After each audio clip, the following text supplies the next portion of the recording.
नमस्कार दोस्तों, ocean network में आपका स्वागत है। मैं हूं ओमकार चौधरी। 2-3 मुद्दे हैं जिन पर आज बात करेंगे। मेरे साथ कर्नल अजय रैना सर जुड़ रहे हैं, तो उनको सीधे जोड़ लेते हैं बिना किसी भूमिका के और उसके बाद फिर चर्चा शुरू करते हैं। अजय जी, बहुत स्वागत है आपका। नमस्कार। धन्यवाद ओंकार जी, नमस्कार आपको, सब देखने वालों को बुलाने के लिए धन्यवाद। बहुत धन्यवाद आपका जुड़ने के लिए। आप समय निकालते हैं, ये हमारे दर्शकों के लिए भी एक बड़ी बात है। मैं ये जानना चाहता हूँ, ये पाकिस्तान में लगातार भूकंप क्यों आ रहे हैं? ये रुकने का नाम क्यों नहीं ले रहे हैं? और जो चर्चाएं चल रही हैं कि अमेरिकन एजेंसियां वहां पर हैं, खास तौर से नूर खान एयरबेस पर, और वहां पाकिस्तानी मिलिट्री की भी एंट्री जो है वो बंद कर दी गई है। मतलब तरह तरह की चर्चाएं हैं। पुष्टि होगी नहीं होगी मैं नहीं जानता, लेकिन एक तरफ तो भूकंप का सिलसिला थमने का नाम नहीं ले रहा है और दूसरी तरफ इस तरह की चर्चाओं का भी जो पंख लगा करके उड़ रही हैं, ये भी थम नहीं रही हैं। एक्चुअल में स्थिति क्या है वहां की? ओंकार जी, जैसे आपने कहा ना कि ये चर्चाएं हैं, एविडेंस कभी मिले ना मिले कुछ कह नहीं सकते, बट एक कहते हैं ना इसको अंग्रेजी में सर्कमस्टांशियल एविडेंस होता है कि आपके सामने तो कोई चीज किताब में लिखी हुई नहीं मिल रही, लेकिन जब आप उस किताब के आगे, बंद बड़ी बुक है उसके आगे की तरफ देखते हैं आगे पीछे, तो कुछ कुछ चीजें आपको दिखती हैं। तो ये तो बड़ा सबको पता है, इसकी चर्चा बहुत बार हो चुकी कि जब हमने फाइनल असॉल्ट किया है, नूर खान पे किया और बाकी एयरफील्ड पे किया, उसके कुछ घंटे पहले तक अमेरिका को कोई प्रॉब्लम नहीं थी। जेडी वांस ने कहा था कि खुद निपट लेंगे यार, हिंदुस्तान पाकिस्तान हमें कुछ नहीं लेना देना। ऐसा क्या हुआ सडनली कि ट्रंप बीच में कूद पड़ा, जेडी वांस बीच में कूद पड़ा, ये अमेरिकन के पास भागते हुए अमेरिकन ने हमें फोन किया, हमने कहा डीजीएमओ पाकिस्तान को बोलो फोन करेंगे, वो कुछ हुआ। एक ये सर्कमस्टेंशियल एविडेंस ये कि अमेरिका को कहीं ना कहीं कोई चुभन महसूस हुई, और अच्छी खासी, थोड़ी नहीं अच्छी खासी। दूसरा फिर वो जहाज आता है रेडियो एक्टिविटी वाला, 9 घंटे घूम रहा है ऊपर, वो डिटेक्ट करने की कोशिश कर रहा है वो क्यों इजराइल के ऊपर आज तक क्यों नहीं घूमा, हमारे ऊपर क्यों नहीं घूमा, यूक्रेन में घूमता हुआ नजर नहीं आया, तो कुछ तो गड़बड़ है।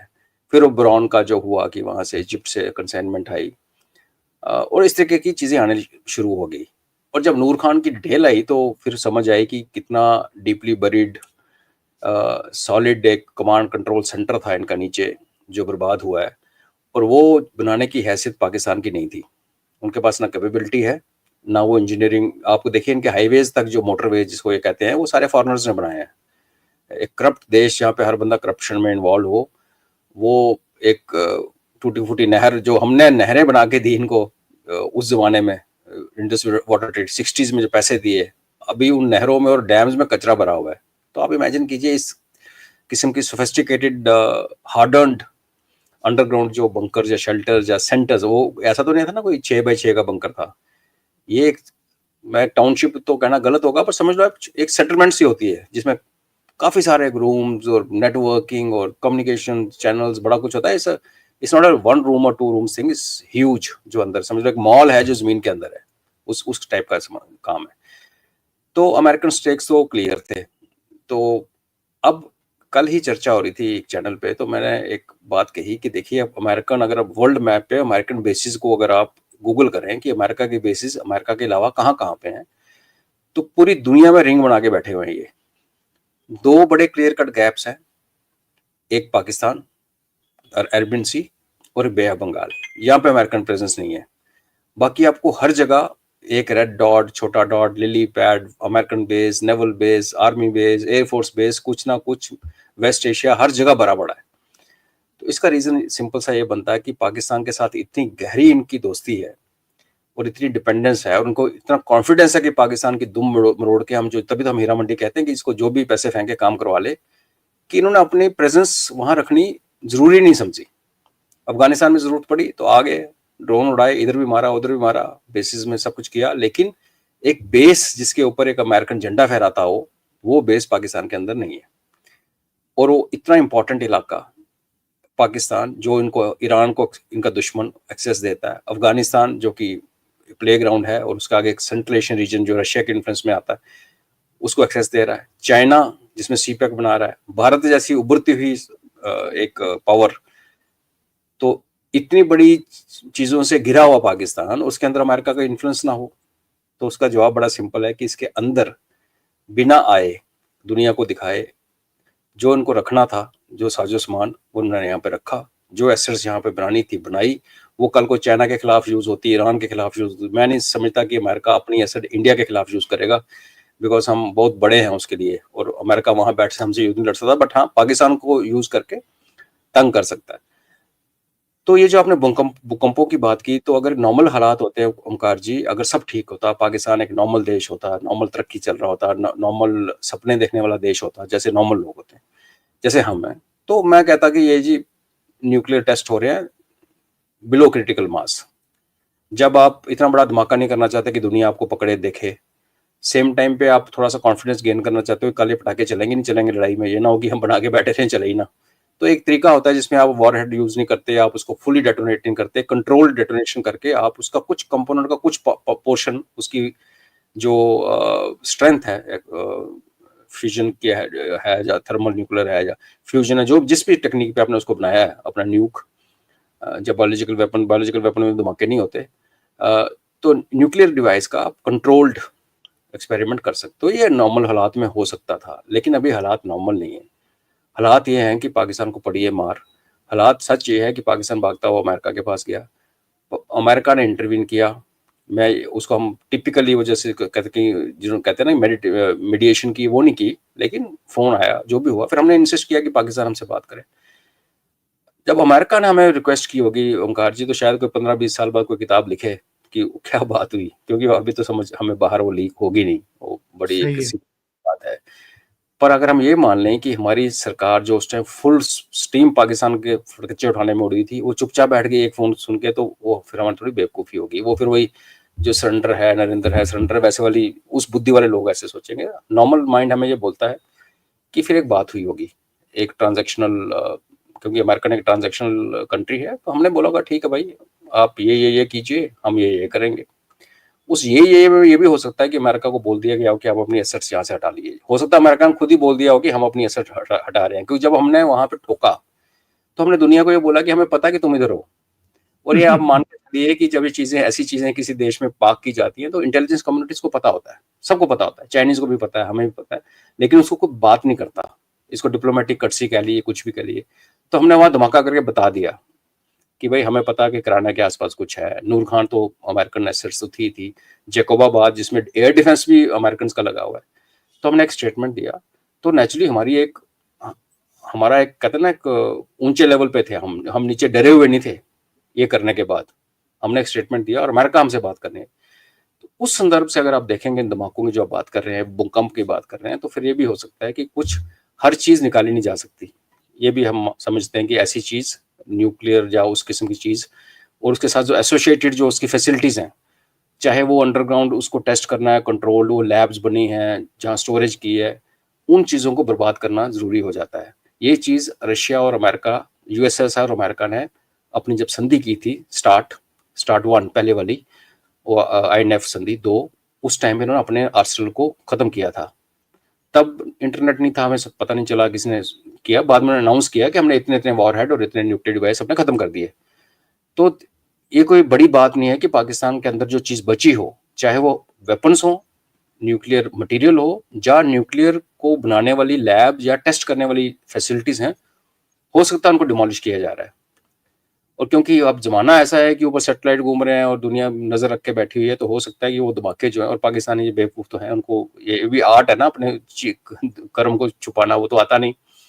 बिल्कुल। तो दूसरी पॉसिबिलिटी है कि शायद सेल्फ डिस्ट्रक्शन जो चल रही है इस टाइम कराची के नीचे, क्योंकि पॉपुलेटेड एरियाज के नीचे छुपना, ये जितने इस्लामिस्ट एक दूसरे कॉपी करते हैं, जो गाजा में उन्होंने किया, तो जितने ये उनसे मोटिवेट होते हैं ना, ये एक दूसरे से मोटिवेट होते हैं। और गाजा में भी हमें, आपको पता है, शुरू हुआ था तो चाइनीज इंजीनियर वहां थे टनल्स में, वही चाइना उनका फ्रेंड था।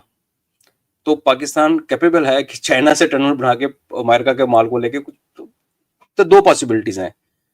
अर्थक्वेक नॉर्मल कुदरत कर रही है, ये बड़ा अनयूजुअल है। 400-500 अर्थक्वेक या 30-35 अर्थक्वेक 24 घंटे में, ये बड़ा ही एबनॉर्मल है। और जितने लोअर रिक्टर स्केल पे 3 पे आ रहा है, 3.2 आ रहा है, तो ये लग तो ये रहा कि ये ह्यूमन इंटरवेंशन है। और बाकी जैसे आपने कहा कि समय बीतने के शायद कुछ तथ्य निकल के आएंगे और पाकिस्तानी खुद लिखेंगे, ये भी इनकी खासियत है, ये अपने सीक्रेट खुद लिखते हैं किताबों में, तो तब बात करेंगे। अभी तो यही कैसे 2 ही पॉसिबिलिटीज हैं, मिलती सी लगती नहीं। अजय जी, एक बात समझाइए, बेवकूफ से बेवकूफ कंट्री, क्योंकि नूर खान एयरबेस रावलपिंडी और इस्लामाबाद के बीच में है और दोनों ही इनके महत्वपूर्ण शहर हैं। एक जहां इनकी सेंट्रल गवर्नमेंट बैठती है, जहां प्राइम मिनिस्टर बैठते हैं, जहां सुप्रीम कोर्ट है, जहां इनकी असेंबली है, सब कुछ वहां पर है। और दूसरी तरफ आपका सेना का मुख्यालय है। ऐसी जगह इन्होंने अमेरिका को परमिशन कैसे दे दी अपना साजो सामान रखने की? ओमकार जी, हीरा मंडी क्यों कहते हैं हम इनको? कोई इज्जतदार इंसान अपने बेडरूम में किसी को आने देता है? लेकिन जब आप हीरा मंडी हो तो आप सबसे पहले अपने गेस्ट को बेडरूम में लेके जाते हो। ये बिके हुए लोग हैं। आप इनकी हिस्ट्री देखिए, आप शुरू से अमेरिका का जब मन करा इनके ऊपर सैंक्शन लगा दिए, फिर इन्होंने अमेरिका को अपनी यूटिलिटी बताई, तो फिर उनको F-16 मिल गए, फिर इन्होंने ब्लास्ट किया, अमेरिका ने फिर सैंक्शन लगाया, फिर उनको 9/11 हो गया तो अमेरिका ने सैंक्शन हटा लिए। तो अमेरिका को पता है कि ये लोग बिकाऊ हैं।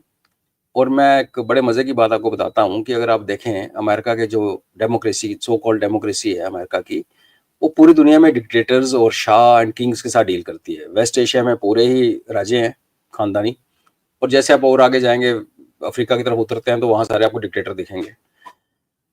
पाकिस्तान एक ऐसी कंट्री है, यहाँ अमेरिका हमेशा सपोर्ट करता है और डेमोक्रेसी लाता है, हमेशा डेमोक्रेसी को प्रमोट करता है, क्योंकि पाकिस्तान एक बाकी मिलिट्री और स्ट्रेटजिक रीजंस के अलावा एक अमेरिकन का बहुत बड़ा काम करता है। वो काम ये है कि जब तक ये डेमोक्रेटिक होते हैं, सी अगर सऊदी में सलमान बैठा है, उसको IMF की किस्त नहीं चाहिए, तो वो F-35 सीधे खरीद लेता है, तो अमेरिका को फायदा होता है। ये वो देश है जिसमें दुनिया डॉलर्स भेजती है, कभी IMF से लिए जाते हैं, कभी वर्ल्ड बैंक में लिए जाते हैं, और इन सब इंस्टीट्यूशन का एक बेसिक फंडा ये है कि देश जो है डेमोक्रेटिक होना चाहिए। ये लोग डिक्टेटर्स हो, IMF वगैरह डिक्टेटर्स को नहीं फंड करती। वो पैसा यहाँ आता है, यहाँ के जर्नैल और यहाँ के जो पॉलिटिशियंस हैं वो पैसा लेके वेस्ट में अपनी प्रॉपर्टीज बनाते हैं, जो कि फैक्ट है।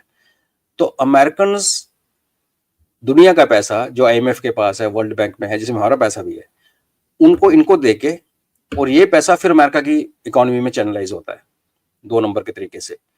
तो ये एक बड़ा स्ट्रेंज किस्म का रिलेशनशिप है। तो इसलिए ये इमेजिन करना कि आपने जैसे आपने कंपैरिजन किया, ये ऐसे है कि जैसे आप कहो कि दिल्ली और दिल्ली कैंट के बीच में नूर खान, जैसे कि सफदरजंग है। सेम पोजीशन है कि टाइम आया सब एक हो गया। एक टाइम था दिल्ली थोड़ी अलग थी, दिल्ली कैंट थोड़ा अलग था, बीच में सफदरजंग एयर पट्टी थी। तो लॉजिकली बिल्कुल हम एज भारतीय हम तो सोच ही सकते हैं सफदरजंग में हम किसी अमेरिकन को आने देंगे अंदर। हो सकता है किसी रिमोट एरिया में कोई बैठा हो, तो पर ये लॉजिकली देश नहीं है ना ओमकार जी। ये देश वो है जो हमेशा पैसे बाहर से लाता रहा है, खा के दोबारा उन्हीं देशों में बेचता रहा है, वहीं उनके बच्चे पढ़ते रहे, वहीं पे इनकी फैमिली सेटल्ड है, तो हर किसी को सूट करता है। तो ये रीजन है। और एक रीजन ये भी है जिसको आप कंपेयर कर सकते हैं यूक्रेन के साथ। अभी यूक्रेन ने जो भी बदतमीजी की ड्रोन्स वगैरह डाल के, उसके बाद पुतिन पीट रहा है, यूक्रेन को बर्बाद कर रहा है ईंट के साथ, लेकिन उसने न्यूक या एक मदर ऑफ द बॉम्ब, जब बड़े बड़े बॉम्ब यूज नहीं किए। बिकॉज जैसे आप किसी पॉपुलेशन सेंटर पे ऐसा काम करते हो, खबर हो तो भी, तो एकदम से नैरेटिव गाजा की तरह, जैसे गाजा में लोगों ने कहा एकदम से इजराइल के खिलाफ हो गया दुनिया का कि देखो जी सिविलियन मार दिए, बच्चे मार दिए, औरतें मार दी। वो भूल जाते हैं कि वही औरतें और बच्चे, जब वो लड़की की बॉडी जीप में डाल रखी थी इजरायली की, तो उसके हाथ लगा रहे थे, फोटो खींच रहे, नाच रहे थे। तो इसी तरीके से इनको ये भी होता है कि यहाँ सेफ रहेगा, और अमेरिकन को भी पता है कि यहाँ पे सेफ रहेगा, बिकॉज पाकिस्तान अपने आप में एक डेंजरस कंट्री है।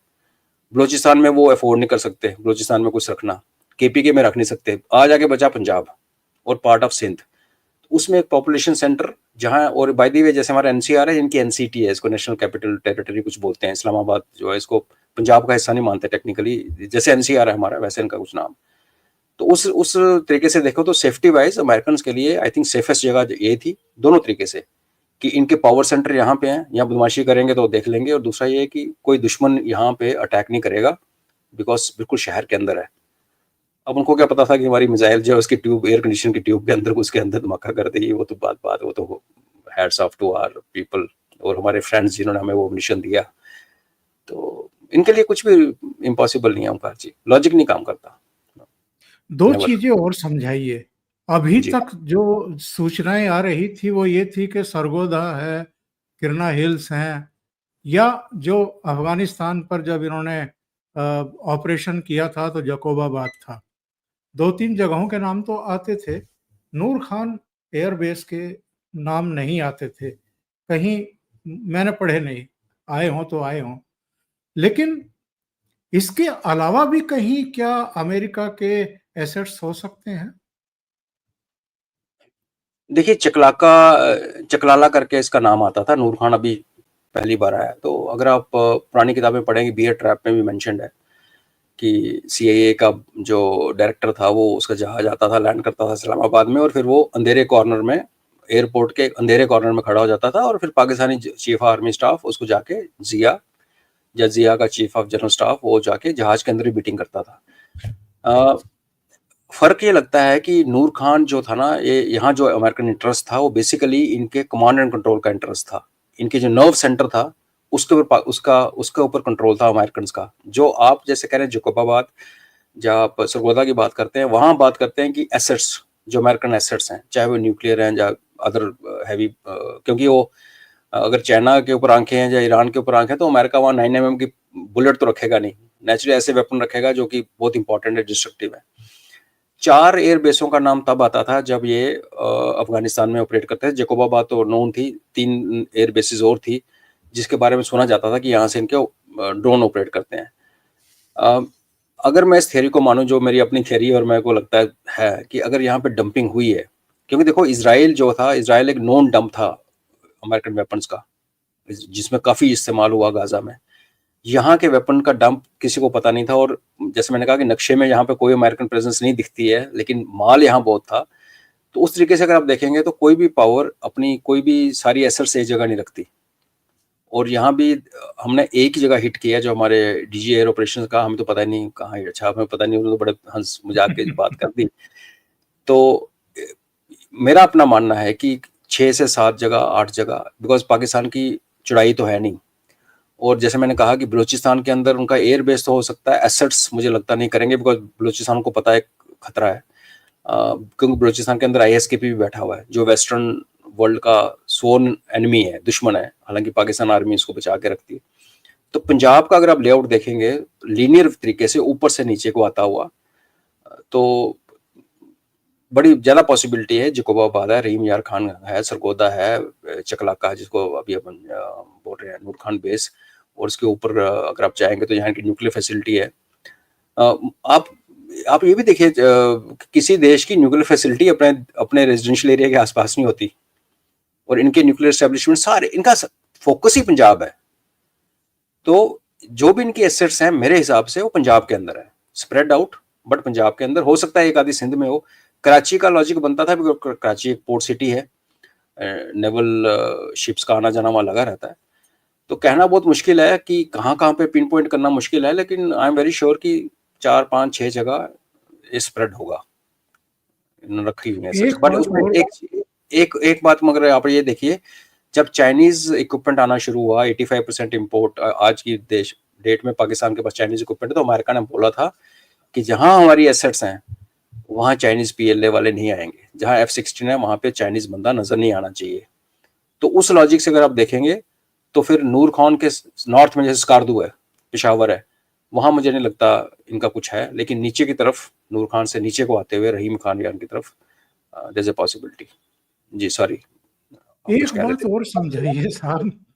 ये अमेरिका अपने सेंसिटिव एसेट्स वहां रखे हुए हैं, और चीन जो है ऊपर गिलगिट बाल्टिस्तान, फिर पीओजेके के हिस्से से होता हुआ और नीचे ग्वादर तक अपना सी पैक और दूसरा जो है अपना रोड बना रहा है। और चाइनीज का भी वहां पर अब काफी स्टेक है। अमेरिका ने चाइना को क्यों आने दिया? अमेरिका अगर आप हिस्ट्री देखें ना अमेरिका के दुश्मनों के साथ डील करने का, तो इनका बड़ा सिंपल तरीका है कि उसको इतना इकोनॉमिकली इतना हर्ट कर दो। और ये सच है कि आप किसी देश को, कोई बड़ा छोटा देश हो, इजराइल जैसा हो, कि आपने 100-150 मिसाइल इकट्ठी मार दी, तबाह कर दी। अदरवाइज देश जो कि भारत जैसा, पाकिस्तान जैसा, चाइना जैसा, रशिया जैसा बड़ा देश हो, तो उसको आप एक ही तरीके से तोड़ सकते हो कि उसकी इकोनॉमी तोड़ दो, जो यूएसएसआर में ना सक्सेसफुली किया। आप मिलिटरली एक, अब यूएसएसआर कितना बड़ा था, आई मीन पूरा कॉन्टिनेंट ही है ऑलमोस्ट, और उसको तोड़ा। वो 2 कॉन्टिनेंट पे फैला हुआ था, यूरोप में भी थे, एशिया में भी था। तो उसको कैसे तोड़ा उन्होंने, उनको उलझाया, अफगानिस्तान में जिहाद कराया, खर्चे करवाए, और फिर बाकी मिसाइल वगैरह क्राइसिस चलते रहे, तोड़ दिया। तो जो मुझे लगता है, अगेन मेरी ये पर्सनल रीडिंग है, कि जब 70s में इनके रिलेशन ठीक हुए चाइना के साथ, पाकिस्तान ने करवाए, उसके बाद अमेरिका ने चाइना को फुल सपोर्ट किया। फुल सपोर्ट इतना ज़्यादा किया कि पूरी मैन्युफैक्चरिंग, पूरी इन्वेस्टमेंट अमेरिका की चाइना के साथ, चाइना एक बिजली की तरह ऊपर उठा।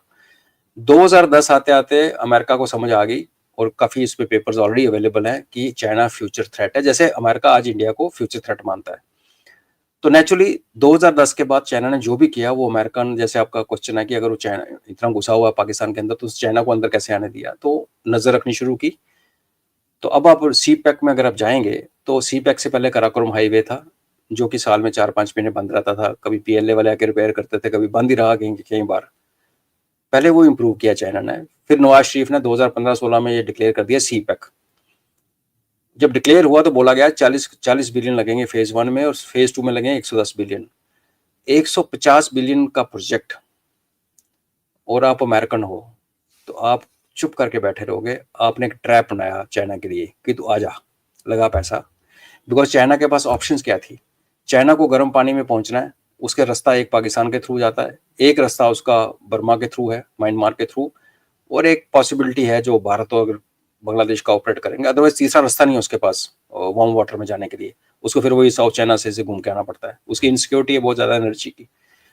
तो मेरा ये मानना है कि अमेरिका ने जानबूझ के, अभी चाइना ने $40 बिलियन अपना लगाया, और $20 बिलियन जो पाकिस्तान ने लगाना था नहीं लगाया हुआ, तो वो भी लगाया। $60 बिलियन सी पैक में लग चुका है किसी देश के ऊपर, $60 बिलियन। और जब उसको आप कंबाइन करें कि चाइनीज बैंक इस टाइम बैंक करप्ट, और चाइना के अंदर टाउन्स हैं जिनको गोस्ट टाउन बोला जाता है, जहाँ कोई नहीं रहता, बिल्डिंग्स खड़ी हैं, रहता कोई नहीं है।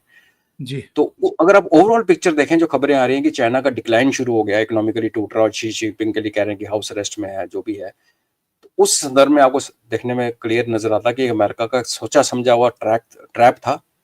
एक इन्होंने इनके लिए जाल बिछाया, जिसमें पाकिस्तान और चाइना ने मिलकर, पाकिस्तान ने हेल्प की, और चाइना ने इनको इतना इन्वेस्टमेंट करा दिया, पैसा फंसा लिया। अभी हालत ये हो रखी है चाइना की कि वो हड्डी गले में फंसी है, ना उसको फेंक सकता है, ना उसको बाहर निकाल सकता है। बलोच उनको ठोके जा रहे हैं। और आपको देखा, सबसे पहले लोगों जिन्होंने चाइनीज को मारना शुरू किया पाकिस्तान में, वो केपीके में टीटीपी थी।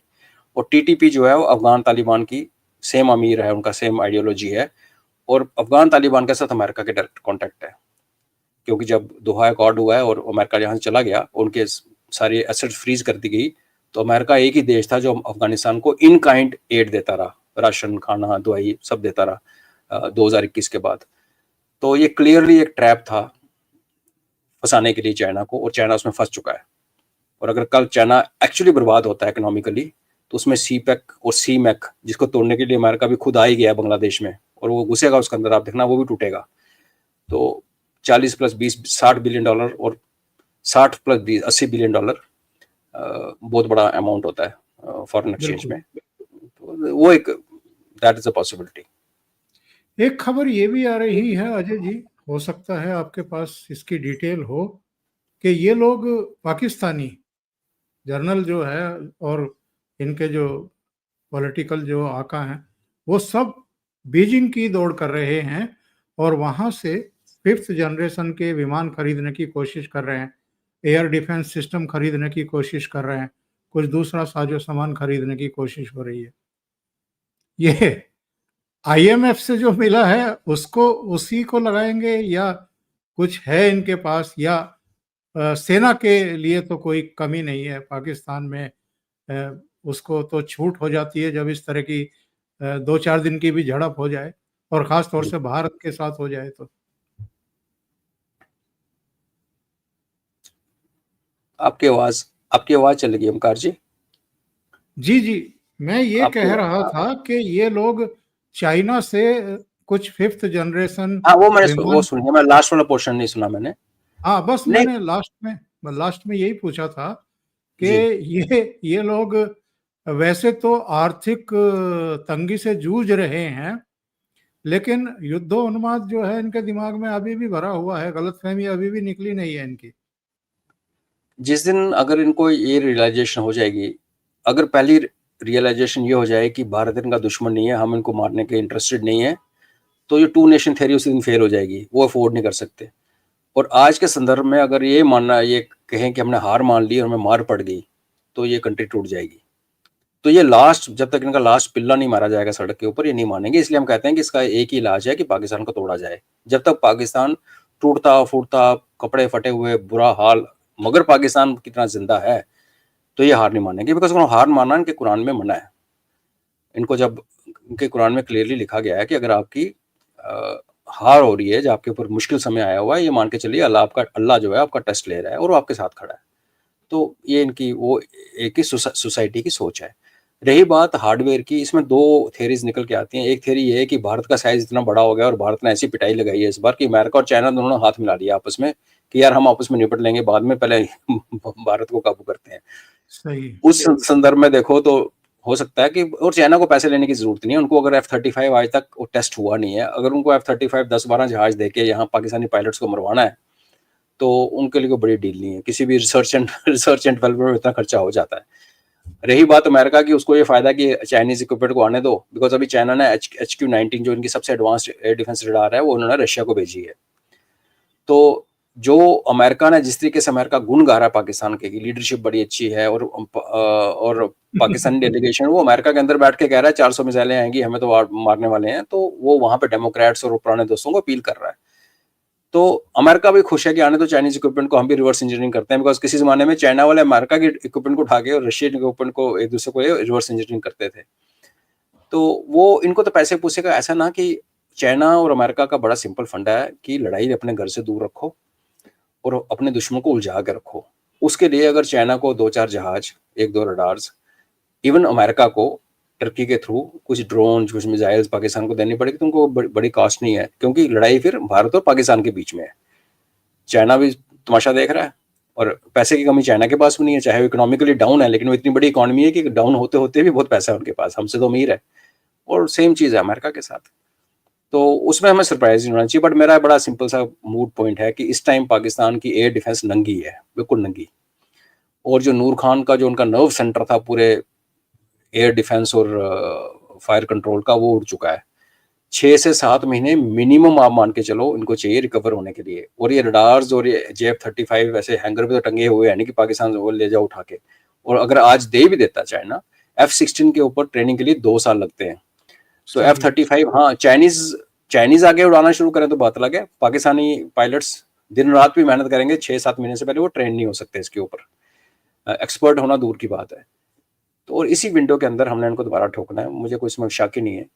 और अगर मैं हाइपोथेटिकली ये मानूं कि आज 30-35 JF-35 आ गए, 10-12 F-16 आ गए, जहाज खड़े हैं, तो भारत ने एक नई स्टाइल ऑफ फाइटिंग वॉर शुरू कर दिया है कि जिसमें हम इनका रनवे उड़ा देते हैं। और यही बात आप देखिए रशिया यूक्रेन में कर रहा है।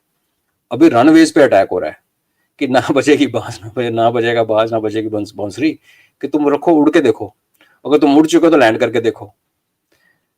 तो इस देश की जो चौड़ाई कम है ना, जो स्ट्रेटेजिक डेप्थ नहीं थी, इसके लिए कभी ईरान की तरफ भागते थे। 65 में ईरान से इनके जहाज आते थे, टेक ऑफ करते थे ईरान से हम पे अटैक करने के लिए पाकिस्तान के।